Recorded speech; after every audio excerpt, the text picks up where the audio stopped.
Manger dans un temple d'idolâtrie ou quelque chose consacré aux idoles. Ah, je crois que c'est déjà, vous pouvez lire 1 Corinthiens 10, 14 à 22. Manger dans un temple d'idolâtrie ou quelque chose consacré aux idoles. Si tu manges cela, tu deviens systématiquement et automatiquement impur. Tu es déjà informé, par exemple, quelque chose consacré, peut-être on dit barkaroïde ou peut-être fête musulmane, on te consacre quelque chose, c'est des choses consacrées aux dîmes, et ce sont les dîmes, ce sont des démons, et ce sont ces démons-là qui vont te posséder, cela te rend impur, et après cela tu dois vraiment chercher vraiment te faire vraiment l'autodélivrance. Si tu ne peux pas, si tu n'arrives, si tu n'y parviens pas aussi, il faut vraiment demander de l'aide aussi à ceux qui sont là près de toi ou peut-être nous chercher des orientations aussi auprès de nous. Nous avons autre point, la fornication, l'adultère, l'impudicité et la prostitution. Ça rend aussi une personne impure. Nous avons 1 Corinthiens 6 du verset 18 à 20 qui nous dit, qui nous avertit déjà. Prendre la femme de son prochain aussi un acte d'impureté. Ça c'est un acte d'impureté au sens plus long. C'est pour dire que si tu prends la femme de ton prochain, de ton frère à la femme de ton frère pour habiter avec elle, tout au long de votre vie, là, c'est une vie d'impunité que vous menez. Et si tu meurs dans cette vie, tu ne seras pas sauvé. Et on avertit les gens aujourd'hui, mais ils nous prennent comme des plaisantins, comme des comédiens, des gens qui délirent, des trucs comme ça. Nous continuons. Toucher quelque chose impur. Si tu touches quelque chose impur, tu deviens aussi impur. Donc, par exemple, j'ai ça. Si par exemple là, si c'est un exemple que je donne, si je suis impur, une fois touché cela, je dépose, et après une autre personne vient prendre ça, il ne sait pas et il vient prendre ça, et après je lui dis que moi je suis impur et s'il reconnaît avoir pris ou touché à ces quantiques, directement aussi il est impur. Donc il doit observer la loi de l'impureté. Peut-être si je suis impur, si je touche la porte et qu'une autre personne vient toucher, la personne devient impure aussi.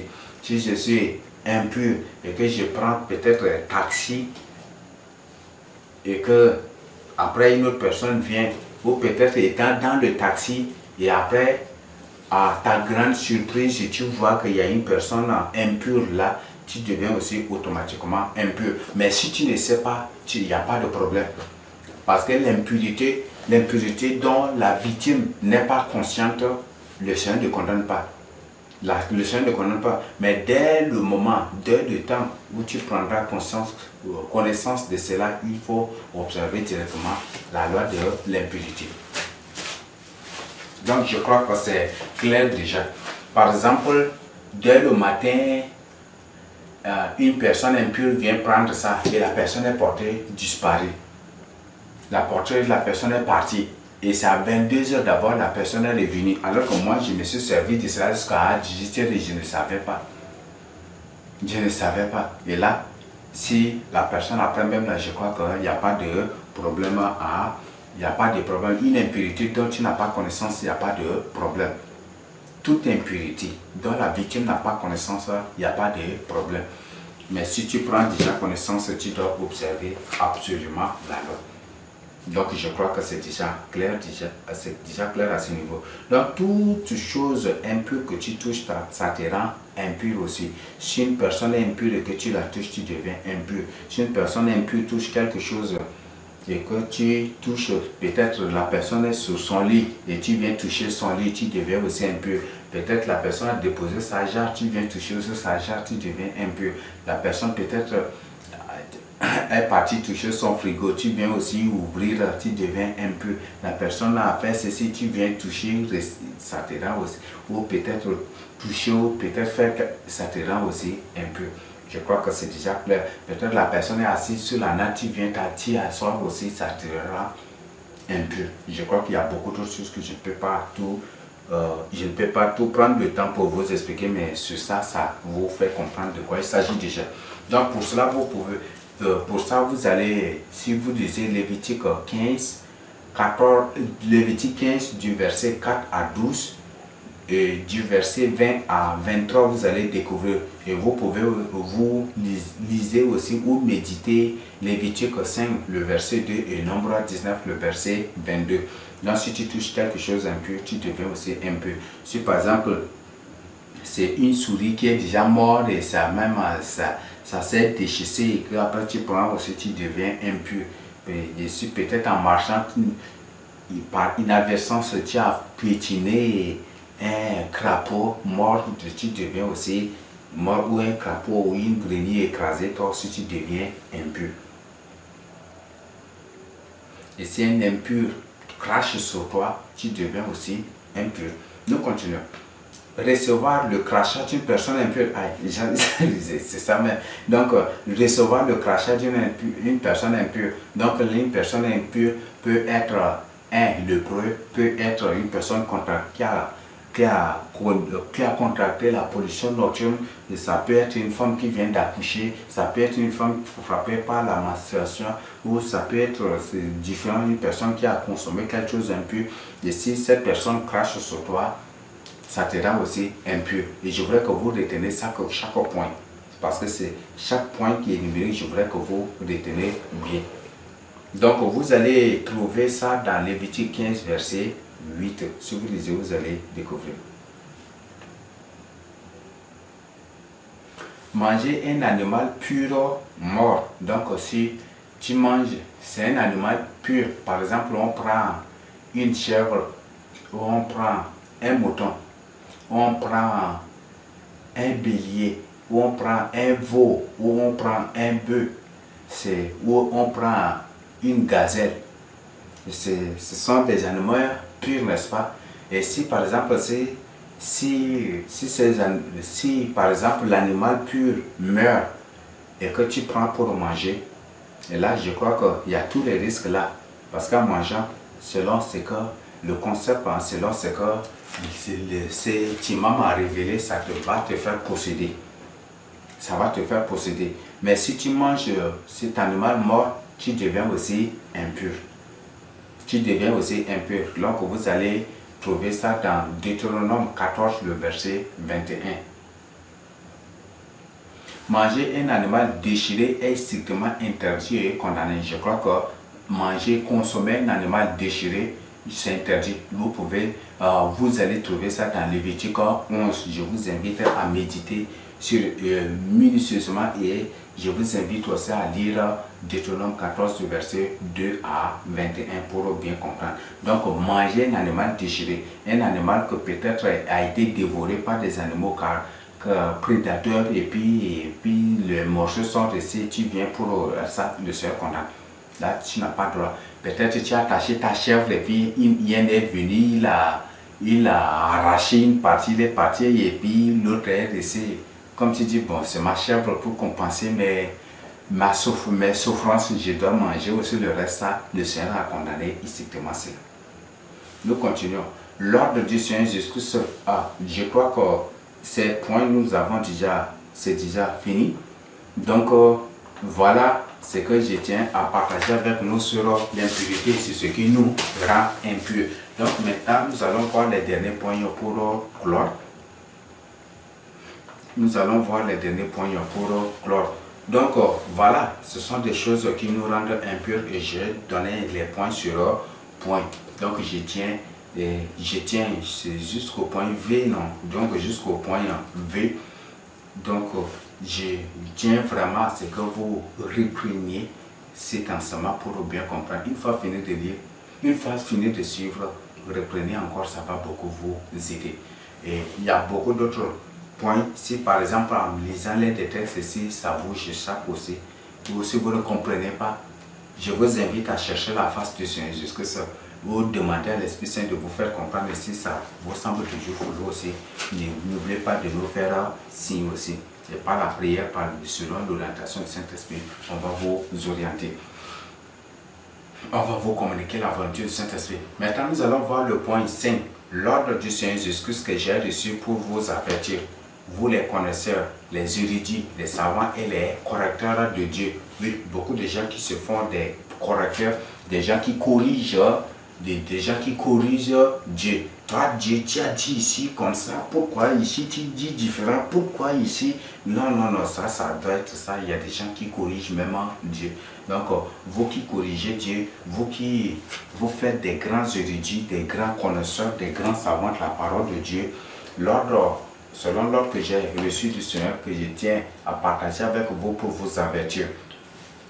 Le Seigneur Jésus-Christ a bien dit que tous ceux qui refusent d'observer la loi de l'impudicité ne seront pas enlevés. Ne seront pas enlevés. La troisième guerre mondiale va éclater. Et si tu meurs dans cette guerre, dans le refus d'observer la loi de l'impudicité, chasse bien que tu vas atterrir très loin. Tu vas atterrir très loin. Ce n'est pas auprès du Seigneur que tu vas atterrir, mais plutôt très loin du Seigneur. Donc le Seigneur nous a ordonné clairement d'observer la loi de l'impudicité. C'est lui qui m'a ordonné de partager ces thèmes avec vous. Donc ne sois pas un correcteur de la parole de Dieu ou un correcteur de Dieu, mais sois plutôt un obéissant, un soumis, une personne docile au Seigneur Jésus-Christ. Donc c'est lui qui m'a dit. Et il m'a dit aussi que si une personne meurt dans la désobéissance, dans le refus d'obéir dans le refus d'obéir ou de se soumettre à la voie, aux lois sur l'impureté qu'il a donné, que cette personne ne sera pas sauvée. Que cette personne ne sera pas sauvée, quelle que soit sa vie de sainteté. Donc, quelle que soit ta vie de sainteté, si tu te livres à l'impureté, tu ne seras pas sauvé. Je crois que les versets, les références déjà, la partie sur la nouvelle alliance, c'est ce que la nouvelle alliance dit sur l'impureté. On a tout, de long à large, on a déjà vu qu'aucune personne qui se livre à l'impudicité, à l'impurité, n'entrera dans le royaume des cieux. Aucune personne qui se livre à l'impurité n'entrera dans le royaume des cieux. Et on a déjà vu des choses qui rendent une personne impure. Donc c'est ça l'ordre que le Seigneur m'a donné.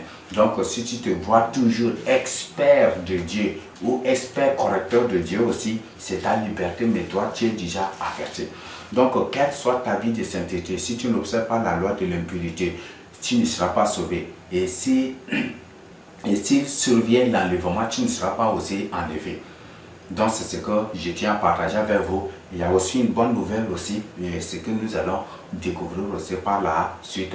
Donc voilà l'ordre que j'ai reçu et l'ordre que j'ai reçu que je partage avec vous. Et si vous lisez la 22e série de Révélation aussi, vous allez découvrir amplement aussi. Donc voilà ce que le Seigneur m'a dit. Maintenant nous continuons. Au point 6, c'est une question que je te pose. As-tu déjà compris que le Seigneur Jésus-Christ n'a point du tout interdit ni condamné les lois sur l'impurité au temps de la grâce? Donc c'est une question que je te pose. Est-ce que tu as déjà compris que le Seigneur n'a pas interdit la loi, n'a pas interdit ni aboli la loi sur l'impurité au temps de la grâce? Donc c'est une question qui t'est adressée. Donc le Seigneur n'a ni du tout interdit, ni condamné, ni aboli la loi ou les lois sur l'impurité ou les lois de l'impureté. Le Seigneur ne les a point du tout abolies, mais il les a maintenues. Il a clairement dit, nous avons lu déjà dans Colossiens, dans Éphésiens, dans Galates, partout, Galates 5 du verset 19 à 22, qu'aucune personne qui se livre à l'impudicité n'héritera le royaume des cieux. Donc je crois que c'est clair, ce n'est pas une invention, c'est ce que le Seigneur va communiquer, c'est ce que le Seigneur m'a dit que je partage avec vous. Si vous ne voulez pas croire, vous allez croire aussi après. Maintenant nous allons voir autre partie. Qu'est-ce que le Seigneur Jésus-Christ ordonne aux impurs au temps de la grâce? Donc nous allons découvrir ce que le Seigneur Jésus-Christ ordonne aux impurs au temps de la grâce. Donc le Seigneur a ordonné 3 choses. 1. Les impurs doivent rester à la maison au cas où les élus n'ont pas une structure pour les accueillir.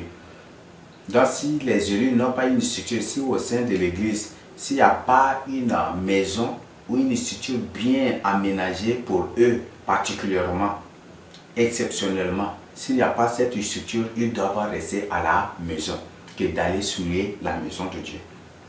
Je crois que c'est déjà clair.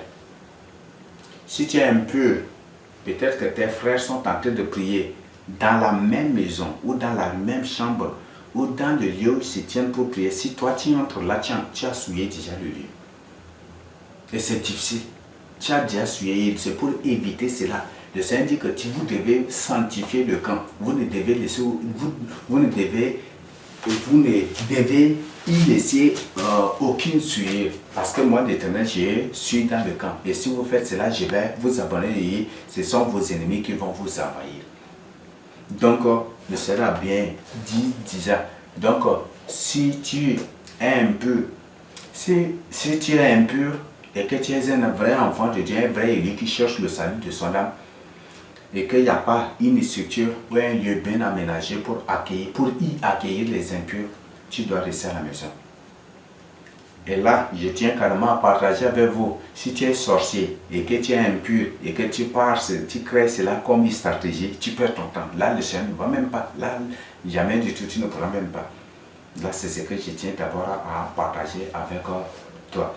Là, si tu crées, si tu es impur et tu crées cette stratégie pour aller suivre la maison de Dieu pour bien combattre, tu perds ton temps. Nous continuons. Au point 2, donc ça c'est premier ordre. Deuxième ordre, aller à l'église, à l'assemblée des élus, s'il y a une structure ou un lieu où vous y serez accueillis. Donc si à l'église, là où les élus vont se rencontrer, si il y a une structure, un lieu aménagé à part entière carrément, s'il y a un lieu aménagé là pour vous accueillir, vous les impurs, là vous pouvez aller. Là vous pouvez aller à l'église, il n'y a pas de problème. Donc vous pouvez aller être accueilli dans le lieu qu'on vous a aménagé, qu'on vous a préparé spécialement. Un lieu qui a été consacré, un lieu qui est consacré spécialement aux impurs. Là pour ça, il n'y a pas de problème. Vous devez rester dans ce lieu-là. Et peut-être faire, s'il y a des moyens, mettre des baffles ou faire tout pour que vous suivez aussi les enseignements, vous participez aussi des trucs là, il n'y a pas de problème. Mais si vous n'observez pas aussi, je crois que vous êtes déjà averti et c'est aussi jusqu'à ce que vous allez rendre compte. Donc, au premier, ne pas aller à l'église s'il n'y a pas une structure. Il ne faut pas aller à l'église s'il n'y a pas un lieu bien aménagé pour vous y accueillir. Et à la fin du culte même, tu peux te renseigner. On peut même, il y a des gens qui font aussi des élus qui le font. Ils enregistrent les enseignements, les révélations. Parce que c'est le Seigneur lui-même qui ordonne. Non, si tu ne pars pas à l'église parce que tu es impur et parce qu'il n'y a pas un lieu aménagé là pour que tu y sois, je crois que le Seigneur, là, je crois, à ce niveau, c'est comme le Seigneur lui-même a ordonné, le Seigneur ne te condamne pas pour cela. Et c'est le Seigneur lui-même qui te demande, qui t'ordonne de rester à la maison jusqu'à la fin de l'impurité. Si c'est la menstruation, c'est 7 jours. Et le 8e jour que tu dois entrer dans la maison de Dieu. Si c'est l'impureté d'un jour aussi, tu dois rester à la maison. Mais s'il y a un lieu aménagé, peut-être une chambre à côté ou peut-être une pièce construite à côté de l'église qui vous connecte directement à l'église, au temple, au culte, des trucs que vous pouvez rester là et suivre. Mais s'il n'y a pas carrément celui et que c'est le temple seulement, je crois que c'est mieux. Au moins que c'est le Seigneur qui vous ordonne que les autres doivent couper une partie pour eux à part et puis là il n'y a pas de problème. Mais si le Seigneur n'a pas du tout révélé, ces impurs doivent rester à la maison. Et s'ils restent à la maison, ils ne sont pas condamnés par le Seigneur à cause de ça, puisque c'est lui-même qui a donné cet ordre. C'est lui-même qui a donné cet ordre. Le deuxième, s'il y a un lieu aménagé, une pièce ou peut-être une structure bien aménagée ou bien de trucs pour eux, là, ils peuvent aller à l'église, aller à la rencontre ou aux rencontres sans problème. Ça, c'est deuxième. Troisième, l'observance parfaite de certaines des règles. C'est un usage spirituel selon le degré de la crainte de Dieu ou selon le degré. Donc, il y a certaines choses que on trouve c'est un peu compliqué, mais c'est pas du tout compliqué si tu as vraiment le degré de la crainte de Dieu en toi. Celui qui a la crainte de Dieu a un amour aveugle. Vous connaissez ce qu'on appelle, vous comprenez l'expression amour aveugle, non? Donc tout ce que le Seigneur lui dit, lui ordonne de faire, il le fait. Et c'est ça ce qu'on appelle l'amour aveugle. Ça, c'est une personne qui a un haut degré de la crainte de Dieu en lui. Donc, je t'invite à avoir cela. Il y a certaines choses beaucoup plus sans discernement spirituel. Si vous croyez que discernement spirituel ne va pas avoir lieu, vous vous trompez. Et ce n'est pas vos doutes, vos incrédulités, vos combats. Ce n'est pas parce que vous êtes nombreux à contester que Dieu va annuler. Non, Dieu a ordonné. Discernement spirituel. Nous avons déjà vu la structure, nous avons déjà, on a déjà partagé avec vous la proclamation discernement spirituel selon la structure du livre d'Apocalypse. Donc, la discernement spirituel est le tout dernier avertissement de l'enlèvement. Et juste après discernement spirituel, c'est l'enlèvement qui intervient. Ce n'est pas parce que tu doutes là que le Seigneur va renoncer. Ce n'est pas parce que tu doutes là que le Seigneur va dire, bon, comme lui doute là, moi je vais maintenant, je ne vais pas faire cela, comme lui doute. Ce n'est pas parce que tout le monde entier doute là que le Seigneur va dire, bon, comme c'est le monde entier qui doute là, moi je vais renoncer. Non. Le Seigneur a déjà dit, ce que sa bouche a dit, sa main l'accomplit. Dieu vous sait, il fait tout ce qu'il veut. Et il y a un seul temps pour toutes choses. Ecclésiaste 3 qui nous dit non, il y a un seul temps pour toutes choses. Et Dieu même agit aussi par le temps. Et dans le temps. Donc il y a un seul temps où Dieu, il y a ce temps-là, c'est un seul jour-là est déjà fixé. Et quand ce jour arrive, net Dieu va donner l'ordre et vous serez sauvagement surpris. Et c'est en ce jour que vous allez regretter, mais ça va être trop tard.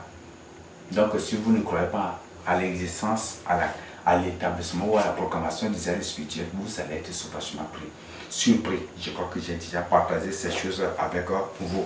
Ce n'est pas parce que vous êtes nombreux à combattre que vous allez annuler le dessein, le plan, la vision de Dieu. Non.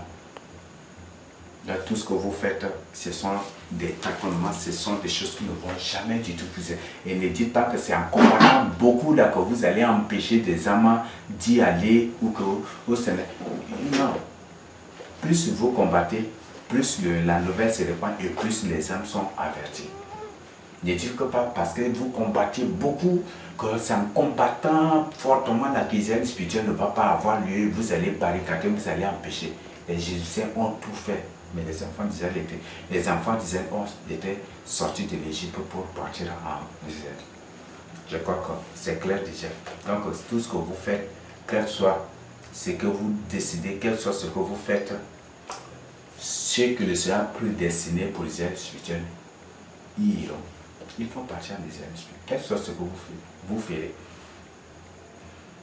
Même si vous les emprisonnez ou vous les faites quoi, vous les faites comment, ils vont partir en Israël spirituel. Même si vous leur construisez une maison en béton fermée complètement et vous mettez tout à l'aide de ce son à l'intérieur de cette maison pour qu'ils ne sortent pas, le Seigneur va les faire à votre grande surprise de sortir de cette maison, bétonner la pour les conduire en Israël spirituel. Donc, ne perdez pas votre temps et la question, comme l'Israël spirituel va être proclamé après la Troisième Guerre mondiale. On a dit qu'après la Troisième Guerre mondiale, directement, il y aura Israël spirituel. Après Israël spirituel, Israël spirituel et le troisième temple le troisième temple avec Israël spirituel et c'est la proclamation et après c'est l'enlèvement. Alors, l'enlèvement, c'est Israël spirituel, c'est le premier signe de la trompette et après directement l'enlèvement.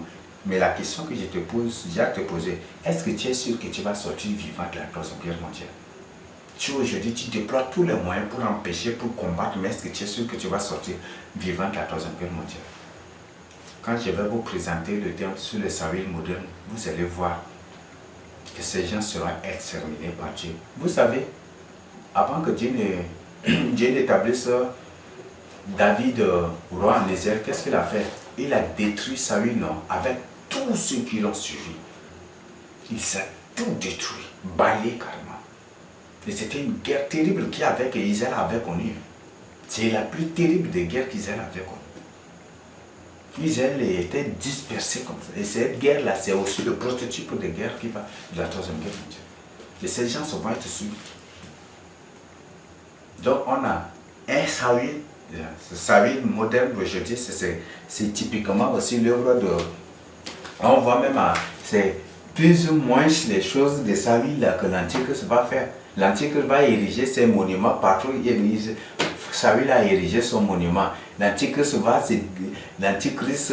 va présenter une apparence, l'apparence d'un enfant de Dieu alors qu'il combat. Et c'est la même chose. C'est vraiment remarquable. Et la Bible a dit qu'il n'y a rien de nouveau sur la terre. Il n'y a rien de nouveau sous le soleil. Donc je vous ai déjà averti, informé, quel que soit ce que vous ferez, si vous le voulez ou vous ne le voulez pas, si vous le croyez ou vous ne le croyez pas, l'hygiène spirituelle va avoir lieu. Ce n'est pas parce que vous ne croyez pas que ça ne va pas avoir lieu. Là, vous vous trompez. Quels que soient les moyens que vous allez dépenser, quand le temps, le jour du Seigneur arrive, directement Dieu va dire aujourd'hui, vous serez sauvagement surpris. Et la Bible dit c'est une trompette, c'est un signe. Un signe, Apocalypse 12 a parlé d'un signe. Donc c'est un grand miracle carrément. Un grand signe, un grand avertissement, un grand miracle aussi. Donc c'est ce que vous devez comprendre. Nous continuons. Le poignard 8, un impur sera-t-il sauvé? Ça c'est une question que beaucoup posent. Beaucoup disent même que les impurs ne seront pas enlevés. Beaucoup disent que les impurs ne seront pas sauvés. Donc, est-ce qu'un impur ne sera-t-il pas sauvé? Donc, la question, un impur sera-t-il sauvé? Oui. Ça répond à la question, il y a deux réponses à cette question. Là, je veux que vous prêtez vraiment l'attention pour bien comprendre. Oui. Il sera sauvé s'il observe les lois de l'impurité. Si tu es impur et que tu observes les lois de l'impurité, les lois que Dieu a données sur l'impurité, si tu observes cette loi et qu'arrive l'enlèvement, tu seras enlevé. Et qu'arrive la mort, tu seras sauvé. Là, il n'y a pas de problème. Je crois que c'est clair, non? Donc, si tu observes les lois de l'impurité et qu'arrive l'enlèvement ou la mort, tu seras sauvé. Pour toi, tu n'es pas condamné. Parce que tu as observé, tu as obéi. Je crois que c'est clair. Maintenant, deuxième réponse, non. Il ne sera pas sauvé s'il n'observe pas les lois de l'impurité. Là, si tu n'observes pas les lois de l'impurité, tu es impur, tu n'observes pas les lois de l'impurité et qu'arrive l'enlèvement, tu ne seras pas enlevé. Ou qu'arrive la mort, tu ne seras pas sauvé aussi. Ça, c'est ce que le Seigneur a révélé, que je partage fidèlement avec toi. Non, il ne sera pas sauvé s'il n'observe pas les lois de l'impurité. Oui, il sera sauvé s'il observe les lois de l'impurité. Je crois que c'est clair, c'est limpide déjà. Maintenant, dernier point pour finir, qu'il doit maintenant faire après, que faut-il faire après l'impurité? Faut-il offrir des sacrifices, des animaux, comme l'Ancien Testament a parlé où il faut invoquer le sang du Seigneur Jésus-Christ? Non, ce ne sont pas des animaux. Même si tu as beaucoup de bœufs, ce n'est pas le sang de ces animaux que le Seigneur veut aujourd'hui. C'est son sang. Donc, juste après l'impurité, il faut observer les lois, laver tes habits, laver ton corps. Il faut te laver, laver tes habits. Et même les objets impurs, peut-être les draps ou peut-être des trucs qu'il faut nettoyer, il faut rendre ça pur. Et après cela, il faut invoquer son sang. Il faut prier, demander qu'il te lave par son sang et dans son sang pour te rendre pur. Donc voilà ce qu'il faut faire. Donc je crois que c'est clair, il n'y a pas d'autre problème à ce niveau.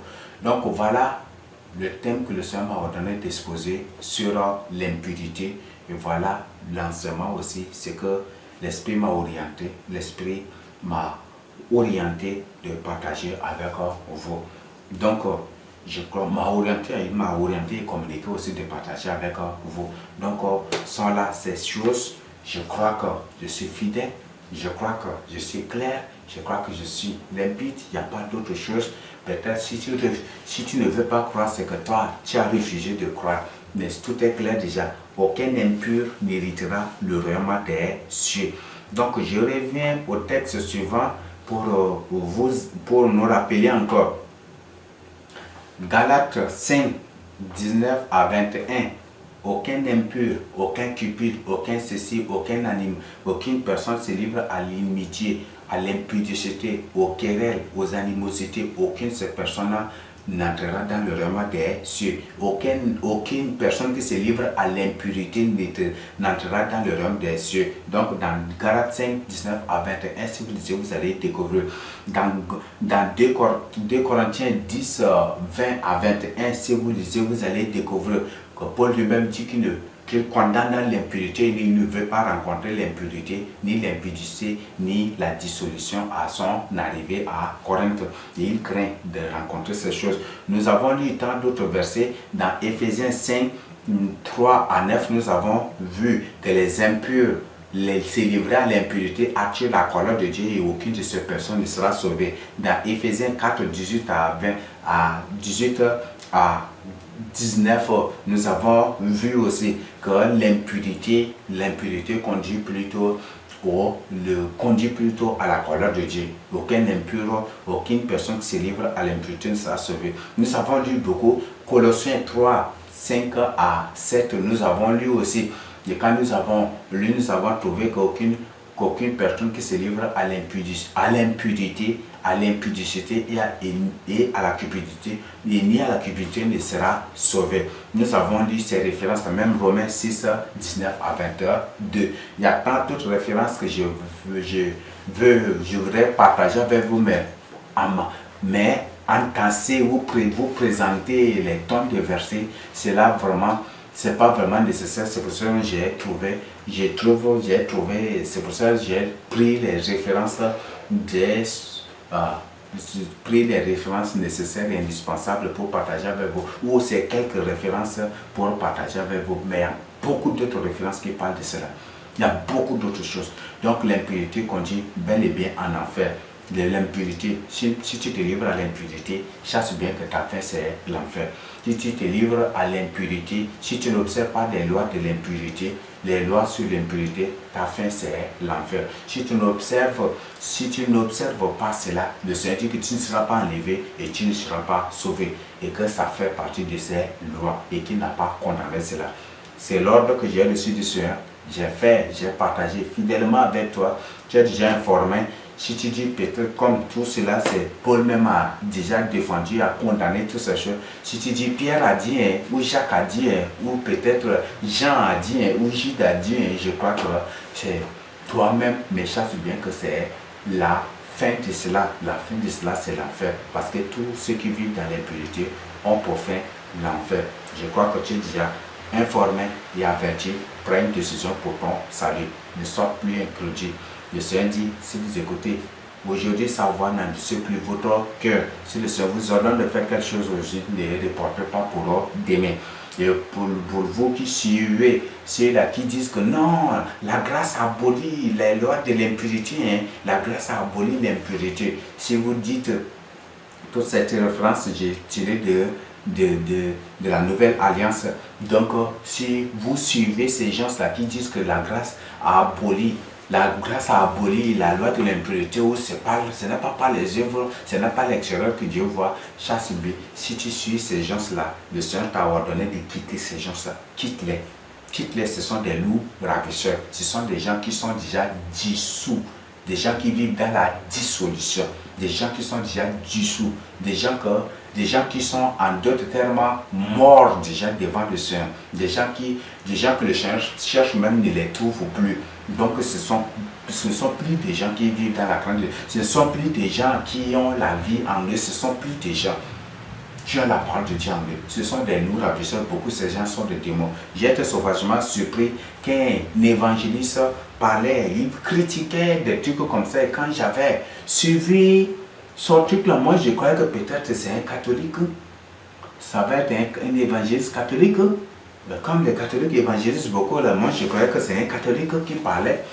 J'ai en train de critiquer, d'insulter, des trucs comme ça, parler des trucs comme ça. Et par la suite, j'ai tourné, j'ai dit waouh, là, ça c'est Tu as quand même la Bible, je sais. Et des gens comme ça, si vous les suivez, chassez bien, vous ne serez point Jésus sauvé. Il le sera bien dit. Je vous invite à reprendre l'enseignement pour bien comprendre. Reprenez l'enseignement. Suivez de nouveau l'enseignement pour bien comprendre. Donc, si vous suivez ces gens-là, vous ne serez pas sauvés. Je ne vous impose pas de croire, mais c'est la parole de Dieu, je vous ai déjà averti. Si vous croyez, c'est pour votre salut. Si vous ne croyez pas, c'est votre décision. Je n'ai rien à vous imposer, c'est à vous de choisir. Le Seigneur Jésus a dit, le Seigneur Jésus, à travers le nôtre, l'Éternel a dit, aujourd'hui, si vous écoutez sa voix, n'endurcez plus votre cœur, n'endurcez plus votre cœur de peur de périr comme vos pères dans le désert. Et on dit, si vous entendez aujourd'hui sa voix, n'endurcez plus votre cœur. Et surtout, ne reportez pas pour demain ce que vous devez faire aujourd'hui. Et encore le Seigneur Jésus dans Deutéronome 30, le verset 15 et le verset 19 nous a clairement dit, voici, je mets devant toi la vie et la mort, la bénédiction et la malédiction. Mais moi, l'Éternel, je te recommande, je te conseille de choisir la vie.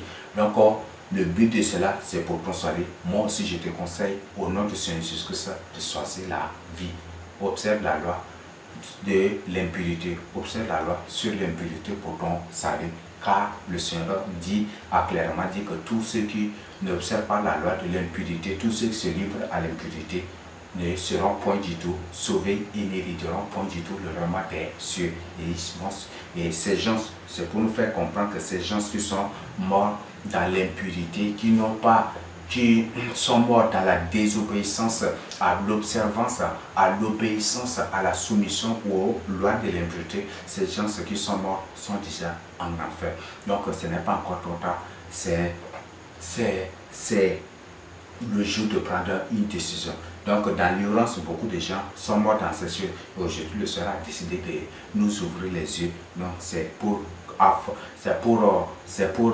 confirmer ce qu'il nous a dit dans Joël 2, verset 28. Nous sommes informés. Tu es informé, tu es averti, prends une décision pour ton salut, car le salut est individuel. Ton passé ne te défendra point du tout. Ce que Dieu a ordonné, si Dieu ordonne quelque chose et que tu cherches la vie de ton pasteur ou de ton diacre, de ton ancien ou d'une personne avant de croire, tu vas te retrouver en enfer. Dieu est souverain et il donne l'ordre. Dieu est souverain. Ton pasteur n'est pas au-dessus de Dieu. Ton diacre, ni ton ancien, ni qui que ce soit n'est au-dessus de Dieu. Si Dieu ordonne et si Dieu lui-même révèle ses termes et que tu refuses d'obéir, comprends aussi ta fin. Donc tu es déjà informé. Prends une décision pour ton salut au nom de Seigneur Jésus-Christ. Amen. Père, scelle ces paroles dans le cœur des hommes et que tu scelles cet enseignement dans leur cœur, dans leurs esprits et que tu leur accordes ta grâce pour mettre en pratique pour ta gloire. Détourne des âmes du mal, de mauvais chemins et que tu brises l'incrédulité, l'endoucement, des raisonnements païens, charnels, que tu brises cela de leur vie. Accorde ta grâce pour mettre en pratique ta parole et pour observer ta parole, pour faire ta volonté au nom de Seigneur Jésus-Christ. Je les consacre à toi, je les cache sous le sang de ton sang. Et tout ce que je te demande, Seigneur Jésus-Christ, c'est de prendre ton épée pour abattre, pour couper en morceaux tout esprit, tout démon, toutes choses sataniques et démons qui se trouvent en nous. Brise, abat toutes ces choses. Que les esprits des serpents, des vipères, des cobras, que les esprits des scorpions, toutes ces choses qui se trouvent autour d'eux, dans leur cœur, s'aimer, que tout cela soit brisé, abattu en Jésus-Christ. Alors, Père, implante ta croix divine dans leur cœur, dans le cœur de ces âmes, et que tu leur accordes ta grâce pour prendre une décision. Alors Père, c'est toi seul qui endurcis et c'est toi seul qui donne une décision à une personne à prendre pour son salut. Accorde au moins de ta grâce à ces âmes de prendre une décision pour le salut et ouvrir les yeux pour comprendre au-delà de ce qui vient d'être présenté, exposé, et que toi-même tu sois l'explicateur, que toi-même tu sois leur répétiteur, celui-là qui doit leur expliquer de manière qui va leur expliquer, décortiquer, moi du Tout-Puissant de manière claire et limpide pour comprendre la profondeur de cette thème. Alors Père, fais quelque chose pour le salut de ces âmes et les âmes de ce monde du tout. Accorde ta grâce pour le salut. Nous aussi, je te prie. Amen.